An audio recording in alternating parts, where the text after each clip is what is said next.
Everyone for joining us this morning. We'll get started with Red Wings Executive Vice President and General Manager Steve Yzerman. Please let us know in the chat if you'd like to ask a question. And we'll start with Helene St. James. Hi, Steve. Hi, Helene. What gives you confidence about the Wings headed into this season? Well, we, as you know, we made several changes. We signed some free agents in the off season with the idea that would improve our team.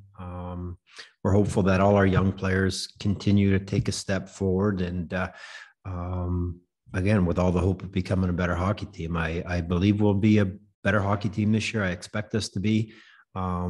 Having said that, with a lot of changes, it can take some time for things to settle in, including a new coaching staff. It can take some time for everybody to get familiar with one another, the coaches to really know the players and how to best utilize them and get the most out of them. So I'm cautiously optimistic. I expect us to be a better hockey team, and I hope that translates to more wins. I know, playoffs are ultimately the goal, but what does building on last season maybe look like realistically? I mean, we've talked a lot about improving defensively. Is that maybe the top aspect? Well, certainly, I think we were 30th in goals against in the league. We were, our special teams, both power play and penalty killing, were at the bottom of the league. We want to obviously improve in all those areas so that'll translate to wins. So defensively, we have to cut the goals against down, whether that's through, it is through better goaltending. It is through better defensive play. Hopefully the players that we brought in on that play the position improve our team. And then collectively, the whole mindset of the team has to change a little bit. And it's not like we're not going to try and score. We want to do that as well. But there is a certain responsibility for all players when they're on the ice to have in the back of their mind, regardless of where the puck is to be on the right side of the puck. And sometimes the right side of the puck is defensively, and managing the puck. All those things will be attributes or ideas that Derek is going to really have firmly implant in the player's mind. So when they're out there playing, they have to think responsibly, and that's what good teams do. Last one for me, just with Simon Edmondson, is he maybe as poised or prepared as you can be? I mean, World Juniors, the SHL, to come in and stake a claim for an NHL job? Simon's 19, 1 year from his draft. Moritz had the benefit of, playing a year in the American League, and then going over during the pandemic and playing a year in Sweden. So got that extra year of development before he stepped in. I think Simon has a good chance. I can't sit here today and tell you he's definitely going to be in the lineup on opening night. But we're pleased with a lot of the things we saw in the prospects tournament and the 3 games that he played. But I do believe playing, the Swedish Elite League the Swedish Hockey League is a very good league, very competitive, a lot of good hockey players, and it's a great stepping stone for the NHL. Playing in the World Juniors this summer is a tremendous tournament to play in, and a great preparation to come into camp. So he's a good athlete. He had a great season last year and a good off season. And we'll see how he does. So, thanks, Steve. Ted Colfin. Hey, Steve, you touched on it obviously when he was hired, but what does Derek bring to the table? What are his strengths? What should we expect from him? Well, I think the fact that he's come from, been a part of, as recently as last year, a team that's been to the Stanley Cup Finals 3 years in a row, worked with, great players. The system that Tampa played is a very effective style of play. I think he'll bring maybe not exactly the same way that John Cooper would run things, but he'll do it in his own way. But I would assume, and I expect fully, that he's learned a lot about, even his first year in Tampa, where they got swept in the first round of the playoffs. Tremendous learning experience, and able to take that into the next 3 seasons. I think he's, valuable experience for him, his time in Tampa, and at the other levels as the head coach, whether it be the American Hockey League, the East Coast League, and junior hockey in the USHL. As a head coach, he's got that experience as a head coach. The only thing he hasn't done is do it in the NHL. So I think all of that prepares him to do this job. You know, we obviously talk a lot prior to hiring as the head coach. Philosophy, we're at one philosophy on coaching, on systems on the ice, how he wants his team to play, how he handles situations, and you know, how he's going to get the most out of this collection of players. So, but ultimately, I think one of his greatest attributes would really be his communication skills with everybody that he has to touch, you know, or to work with, whether it be the, you know, players most importantly, but, you know, management, staff, even the media. I think he's, and talking with everybody that has worked with him, they all point that out as one of his greatest strengths. And Steve, I mean, like you touched on it, a lot of new faces, new coaching staff, for goodness sake. As far as chemistry, is that just coming onto the ice every day, coming into practice every day and just working through it and getting more comfortable with each other, basically? Well, I think it starts with character, you know, in building a team, guys buying into the program, and you know, wanting to be a part of it and willing to put the team first. And then, you know, it moves into the work ethic on and off the ice, and the commitment to the team, both on and off the ice. So it just takes time for things to settle in, where players play, who they play with, get to know the coaching staff, the way things are done. You got players coming in from other organizations, just getting to know one another. And I think it's a good start of being here. And in Traverse City, you get the players all here together. You know, they spend their 3 hours each day in the morning, and then they get the opportunity, whether it's to go play golf or to socialize in many ways, go out for dinner and start to build the relationships and get to know one another.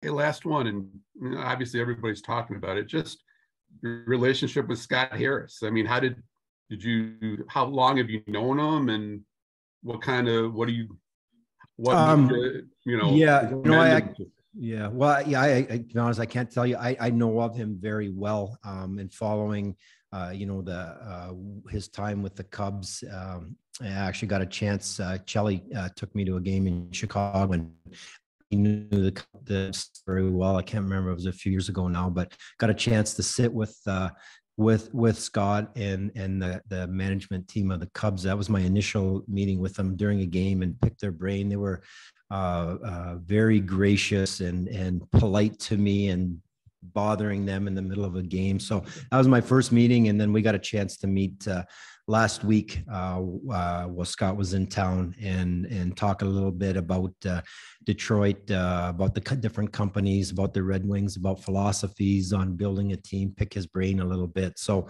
I really enjoyed the meeting.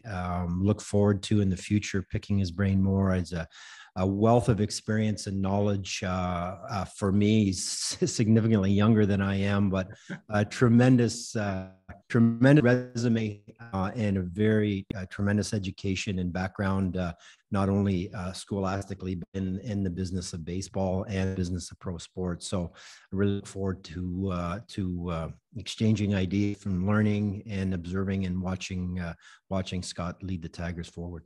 A lot younger than a lot of us, Steve. Thanks for this. Good stuff. Ansar Khan. Yeah, hi, Steve. What are some of the challenges for guys coming off strong rookie years like Sider and Raymond that they face in their second season when the league is a little bit more familiar with them? Yeah, I think one is each individual's expectations. You know, it was hard work. If you ask each of those players, you know, you mentioned Lucas and Moritz, you ask about last year, it was hard work. And to every day to show up and play and practice and perform. You look to build off that and get better. It can, you know, we all hope everyone, including those two young guys, get off to a great start. Sometimes it doesn't always happen, and you just kind of got to focus on playing where there was no expectation last year. It was all new. Things don't necessarily always go as planned, and you just got to learn to roll with it and just kind of stick with it and get better. I'm confident in both of those kids with their attitude, that they will continue to become better hockey players. And that doesn't necessarily mean goals and assists. It just means overall hockey players. But the challenge is expecting it to get easier. Unfortunately, it never gets easier. it ultimately gets harder and harder. You just get more comfortable with it and learn how to deal with it daily. And do you have any updates on the injured guys as far as time frames for like Fabry and Wallman and Bissek? Yeah, I'll run through it, and I don't have notes in front of me, but if I miss somebody, please remind me. But it starts with Robbie Fabry. I anticipate, and it's a cautious return for Robbie, but I expect him sometime in the new year, sometime after January 1, maybe January 15th in there, but sometime after the new year, Robbie will come back. Mark Pysyk realistically is probably in that same time frame. Jake Wallman, I expect him approximately middle of November to be back. That is 4. 5-1 injury that you're not aware of, but Andrew Kopp had abdominal surgery in the off season. We expect him to be at the latest back the first week of the regular season. I don't anticipate him participating in the preseason games, but expect him to be ready to go at roughly a week, if not sooner, into the regular season. Am I missing anybody from the big club? I don't. Yeah, I don't think and then one other player who won't be here at the start of training camp will be Chase Pearson, who played a little bit for us at the start of or at the end of the season last year. Played in Grand Rapids. Chase will be out indefinitely. He's dealing with some personal things and will be out indefinitely. Thanks, Steve. Okay, John Neo. Hey, Steve, just wondering, what was your message to Zadina this offseason? I guess, what do you want to see from him this fall? And is there a chance that maybe a fresh start with a new staff and a new contract too, I guess, can really help him? Well, we met at the end of the season, and my message really to Philip was, I believe he's on the right path to becoming a real good player in the NHL. He's working at it. He's learned to be to do the little things well, even if you're not scoring. It goes to all young players, all scorers in particular. Always measure yourself on goals and assist production, and it's always, whether you're playing junior, whether you're playing in the American League, in the NHL, and in particular for these higher draft picks, everybody wants to see the goals and assists, measure it in goals and assists, and you fall into that yourself, thinking I got to produce. Ultimately, if you do all the other things well, the pucks will go in the net for you. So my message was to Philip is continue to work at it, continue to do all the little things well, and the pucks will go in the net for you. That was my message for him. And, he's a hard worker. I think he's beyond the, being picked 6th overall, and that now he's working to, he worked hard last year when I talked to our staff, our strength coaches and whatnot, his dedication off the ice. He really wants to be a good player and knows he's got things to improve upon. But again, I think I expect him to take another step forward, and I think his attitude is excellent. His work ethic is excellent, and that, he just needs to stick with it. And then on a different note, I guess, prospect wise, what did you see and like from what you saw from Kosa here in this camp? Yeah, he played half of 2 games, but it was for me very positive. He, I know he and Phil and staff work a lot on technique and stance and calming down, and just he was drafted in a season where he played 22 games. It was funny, like an odd time, and he just needs time on the ice, reps. I think a lot of those kids that played Canadian junior hockey that year, unfortunately, didn't play a lot. Some didn't play at all, and in particular for goaltenders who don't necessarily play every game, he just needs time. And what I did like, again, you see him, he's filling out physically. He's starting to look, he's very tall, but he's also starting to look wider, take up more space in the net. Technically, he's looking a little bit sounder, and he'll continue to work at it. So it was very encouraging to watch the two outings that he had here last week. Thanks, Steve. Max Boltman. Hey, Steve, just to follow up on that, how do you kind of balance that with Kosa as you decide where to play him this year, knowing, you want to get him as many reps as possible versus, hands-on work with your goalie coaches? Yeah. Well, number one, I think he needs to play games. That's most important. You taught your all the goalie coaches and your staff talk about numbers these players need over the course of their junior college, minor league careers, before they're theoretically ready to start. There's no specific, but they have some general timelines, and he just needs experience. Most importantly, we want him to play. We want him to be in a good environment and playing a lot. Max, I can't tell you today where that is. We're going to let the process play itself out. It starts with training camp here. He did well in his outings in the prospects tournament. We'll see how he does in the main camp, and we're comfortable. Let him, get into the preseason games, and then just one step at a time, and decide what level he's ready for and what level he's going to play a lot. And then with Edvinsson, you touched on, him having a chance to make the team. What would be the things that you want to see from him in the preseason to know that, he's ready for that and it's the decision for him? Well, I think a lot of it, again, as we say with Sebastian Kosa, is I want him playing. I want him playing regular. I don't want him in and out of the lineup. I don't want him not getting an opportunity on special teams, at least one of the units. So we'll figure out what level he's ready for. He will, participate in the preseason. Number one, he's only 19.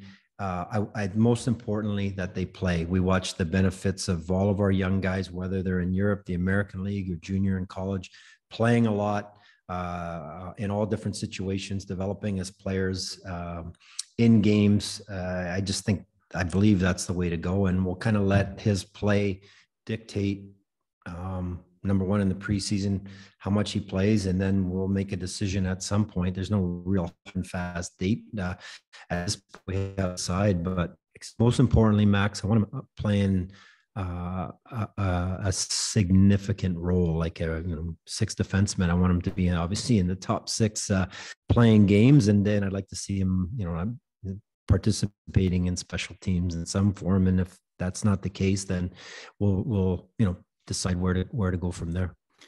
I guess with how many young D you're going to have in Grand Rapids, between the guys who are coming over and the ones who were there last year, like, are you almost hoping that one of those guys can make your teams, just so that it's not so crowded in Grand Rapids? With the two injuries on our blue line, with Mark and Jake being out to start the season, that gives opportunity for other guys to play and maybe grab a spot. And once everybody's healthy, it's a great problem to have. You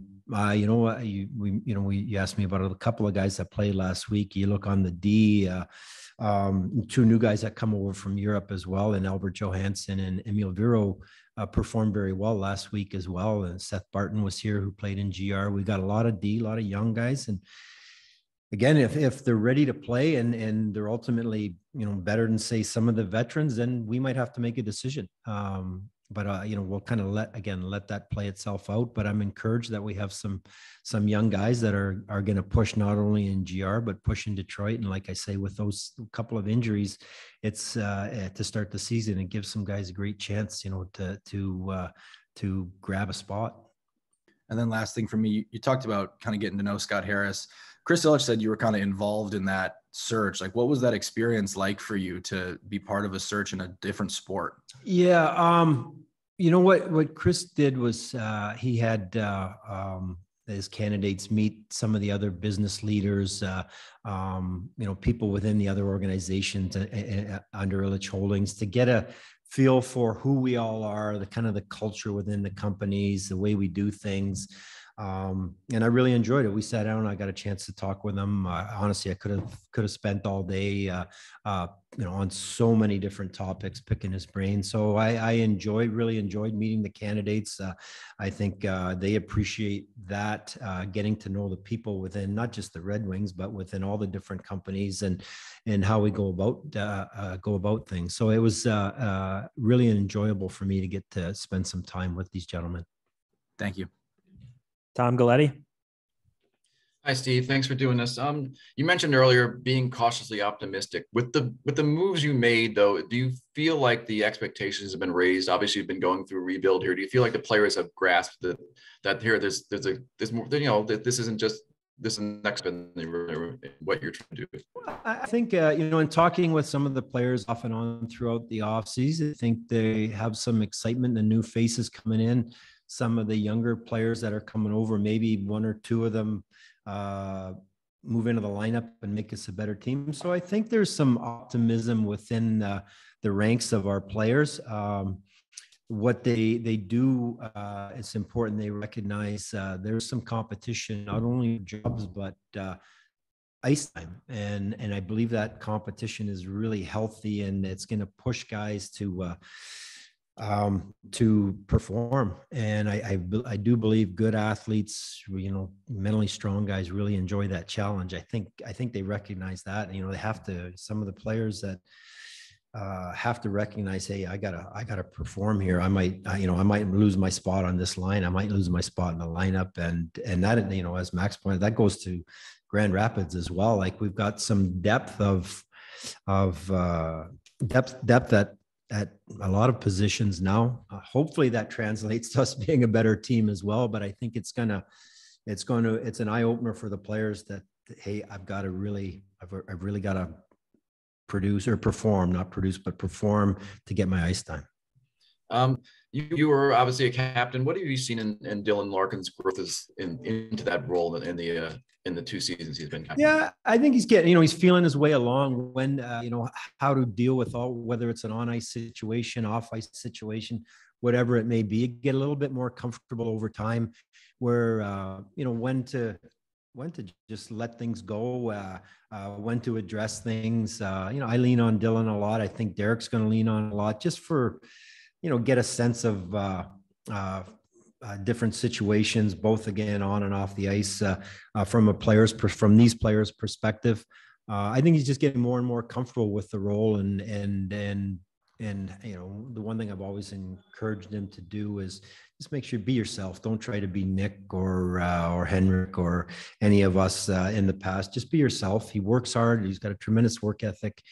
I do really think he cares about his teammates. He cares about the team. So again, I think it just, with each year, you kind of figure the role out, where you need to be, when you need to be there, when you need to address something, when you need to let things slide. So I think Tom, just experience is making him more comfortable in the role.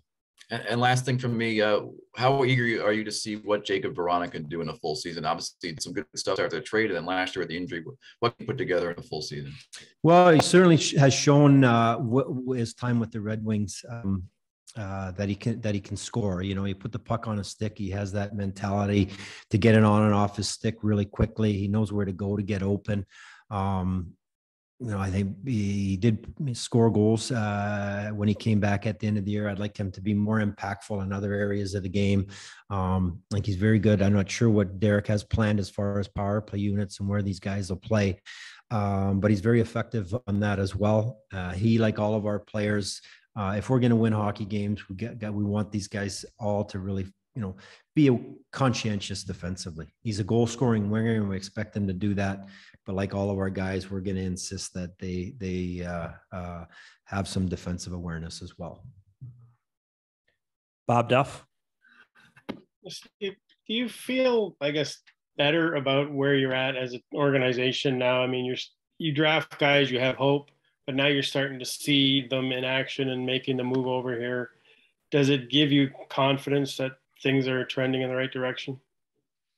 Not sure confidence is the right word. I hope things are trending in the right direction. I expect them to. I like, the free agents, being able to add some free agents, address some needs through free agency.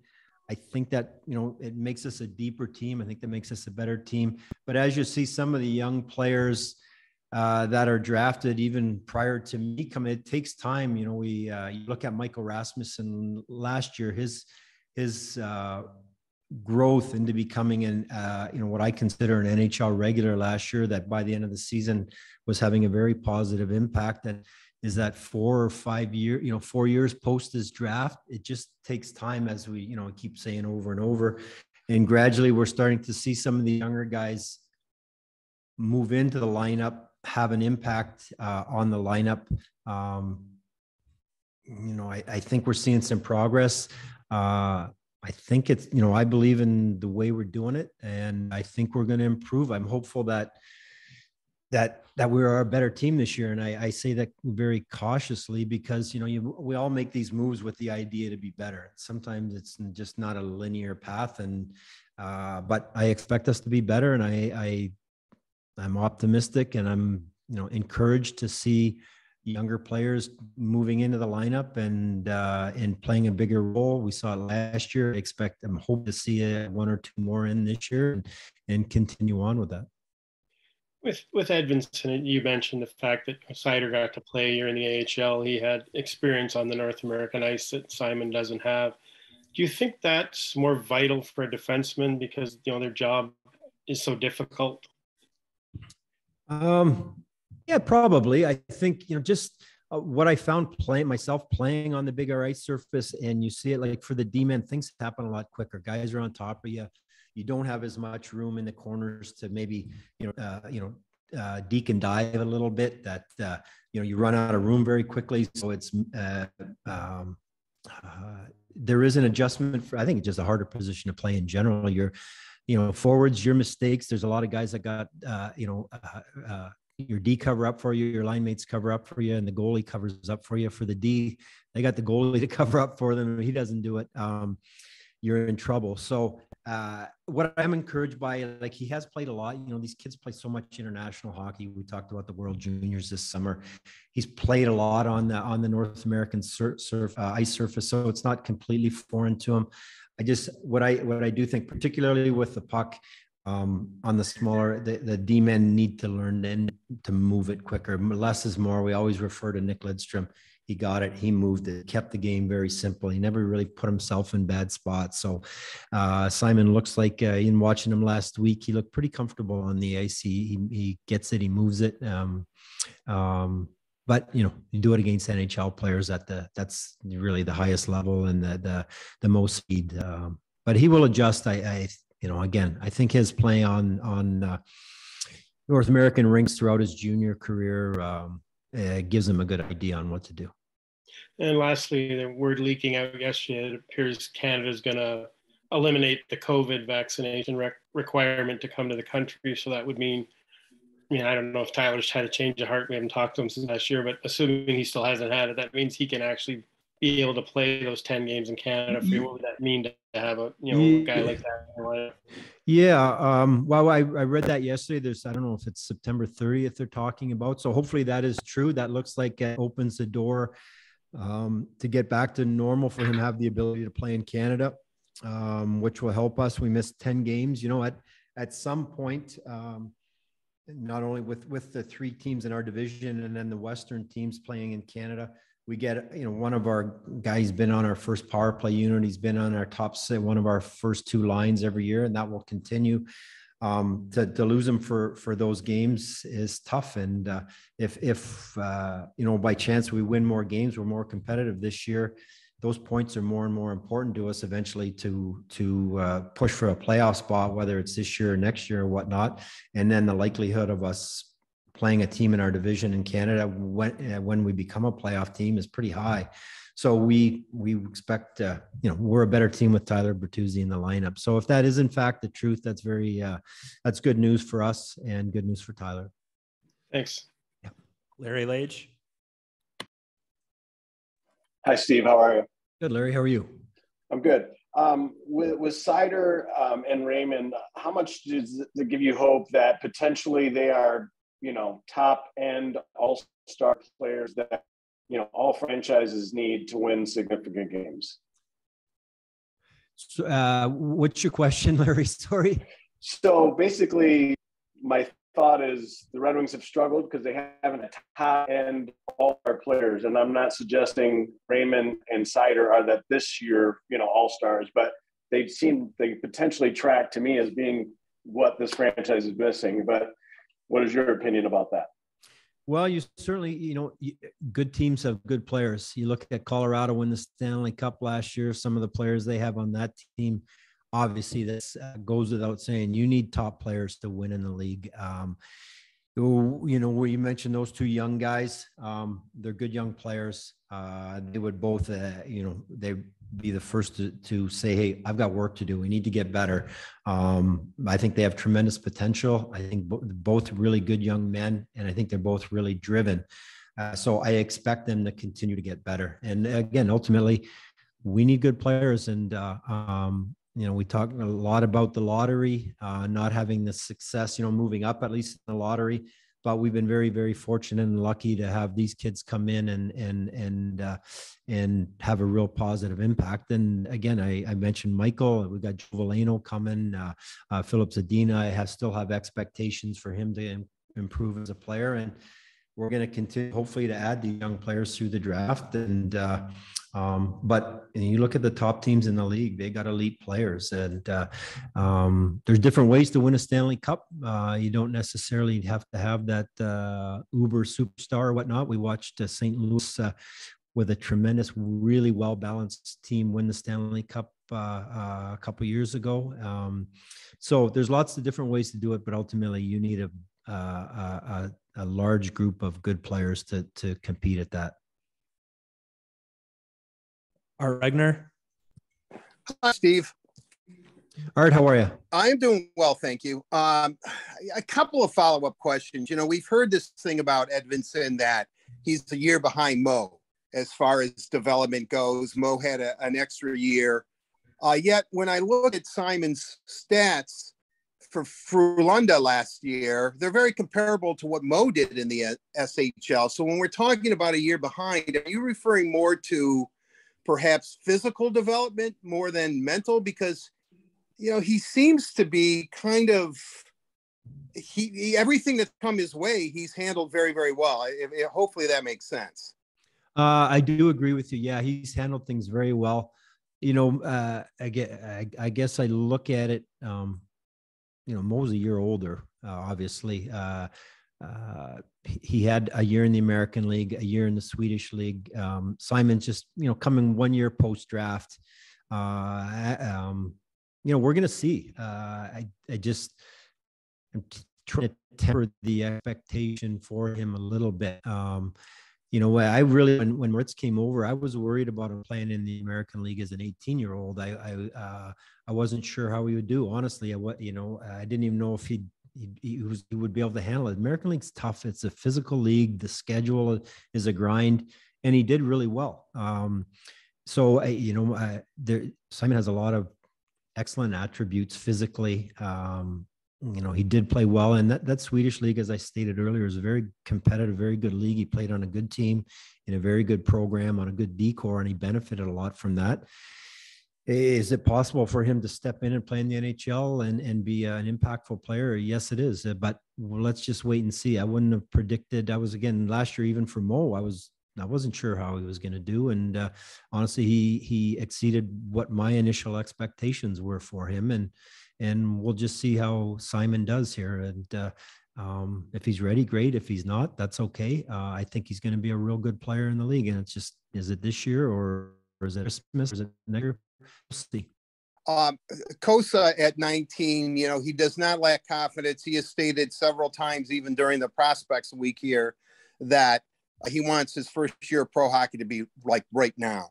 And there is this thing about, maybe especially for goalies at 19, that a majority of them are sent back to their junior teams. Yet I am wondering, I've never thought that age was a big factor for you. I mean, if a kid can play, he's going to play. So is it because he's 19? Do you look at that and say, man, he's probably ticketed for junior? Or are you just, hey, whatever happens, happens? Yeah, I don't have him necessarily ticketed anywhere right now.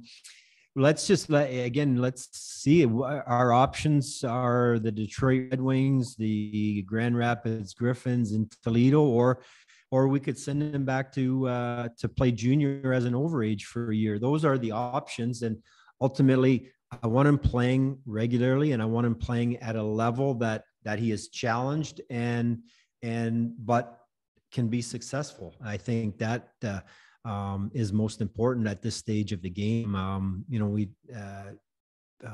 Bob mentioned it. I think it was Bob mentioned how tough it is playing as a defenseman, which it is. Goaltending is a whole other level, specifically for these young players. Are very cautious about their, I don't care how confident they are. You struggle in net. I couldn't imagine that. Like you know, as a forward, you rely on your teammates when things aren't going well, more so than anybody else. The D-men relying on their teammates, the goalie, who's the goalie to back them up, you know?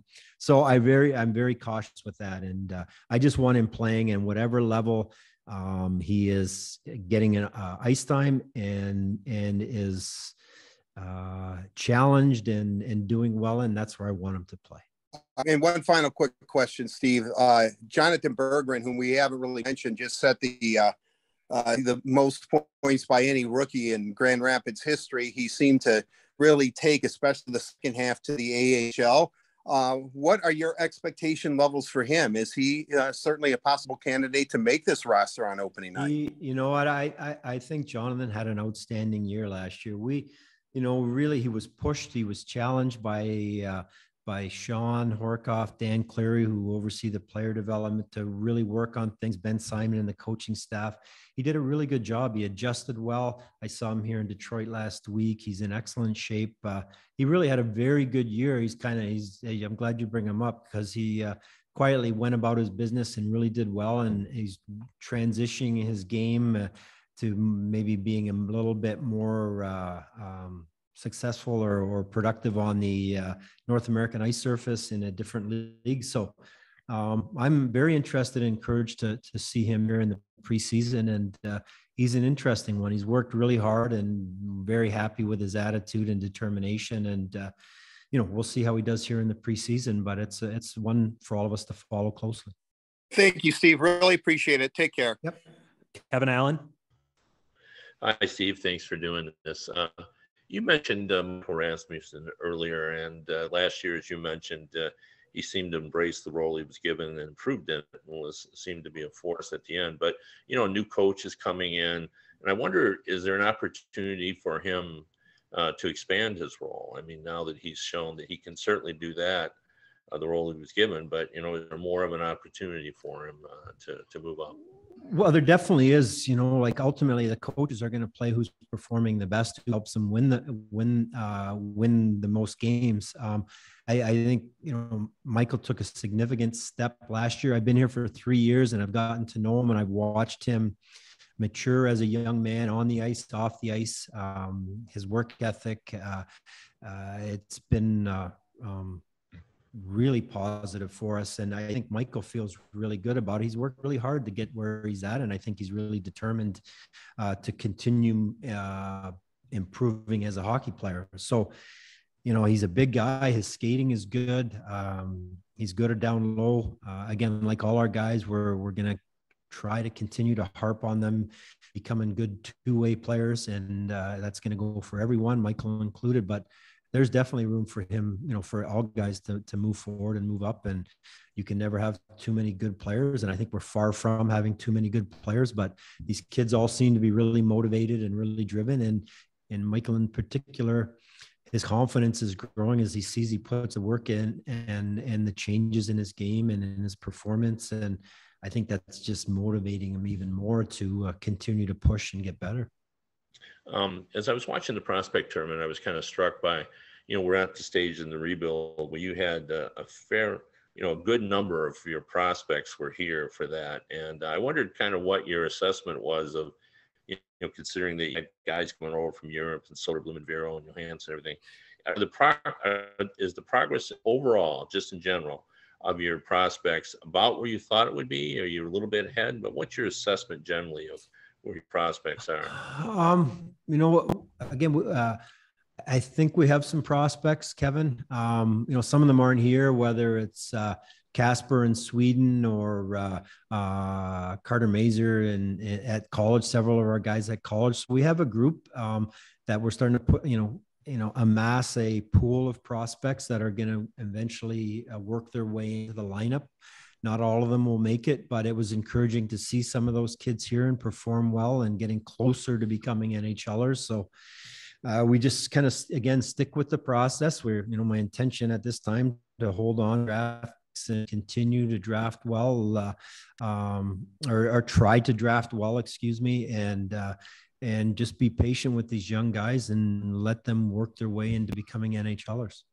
Yeah, and then finally, when you're rebuilding, you don't talk much about what's going on in the division, at least not early in the process. But you're at the point now where I think fans, and I'm betting you do too, looked around this summer and saw what teams within your division were doing. Ottawa improved, Buffalo's got a couple of good young players coming. What is your assessment of kind of where you're at in the division now as it's gone through some changes? Yeah, I think we're in a very exciting division right now. You look at the not necessarily the rebuilding team, but if you start with Toronto, Tampa, and Florida, all have their nucleuses for the foreseeable future kind of locked in, and they're pretty impressive nucleuses. And then, so I think they're going to be good teams very good teams for the foreseeable future. You mentioned Buffalo, from where I sit, have drafted extremely well and are moving their young players into the lineup. They're continue to get better. Ottawa has an excellent group of young players and made some moves this summer to improve their team. I think they're a better hockey club. In Montreal, drafting so high and so many draft picks coming in over the last year and this year and even next year. Our division is interesting. You got the good teams at the top and the rebuilding teams starting to move their younger players in. So we're in a tough division, and we look to get to improve and to remain competitive with these teams. It's not going to be easy. Thank you very much. Last question, Carlos Monarez. Yeah, hey Steve, you talked about you expect the team to be better this year. How do you measure that improvement? Are there like hard statistical benchmarks that you want the team to meet in various areas, or is there some other way that you're going to measure that improvement? Yeah, Carlos, I think the most obvious is at the end of the season, the wins and losses. That would be it. But, more importantly for me, I look at, we can talk about all the new advanced statistics and all that. They lead to ultimately, are your goals against, the best teams in the league have reduced their goals against, they reduce their chances against, your special teams are good. So I look at those areas, if we can, reduce the chances against, reduce the shots against, generate more chances, generate more shots. Those statistics produce more victories. So I want, if our team can be in, a harder team to play against, be more competitive in games, that's improvement for us. That's advancing for us. So, that I hope it translates in points in the standings. We're all going to look at, I think 32 wins this year. We can go, whether it's, any number, pick a number above 32, that's progress. But more importantly, as a hockey team, being harder to play against, and that is, I'll kind of keep harping on it, is being stronger defensively is most important. And I think you just look at those obvious stats. If we can reduce our goals against, our shots against, our chances against, improve our special teams, that should translate to wins. But even if it doesn't this year, we're on the right path. This is my last question is just, you guys were 6 points out of a wild card spot, I think in like mid-February. So now you have a better coach, you got better free agents, you got better draft picks. Your team president's probably better because he's more experienced and savvier. Would it be crazy to expect at least like a push for the playoffs toward the late part of the season? Carlos, I'm not prepared to say that. I look at our season last year. We looked at our we're concerned. You look at your schedule, obviously our goals against was a concern, and we were beating teams. It was progress. I felt it was progress because the teams that we expected for the most part to be competitive against, we were. And then we had a lot of, play the top teams in the league on the road in the second half of our schedule. And, even the first part of the schedule, when we went on the road against real good teams, we weren't all that competitive. I think we won a game in Boston, 1-0, when, Ned stood on his head to win us that game. But to me, all the indicators of us were, I don't think we're ready to contend last year. In the second half, it kind of brought us back down to earth. I go this season, we'll see how we progress. If we can,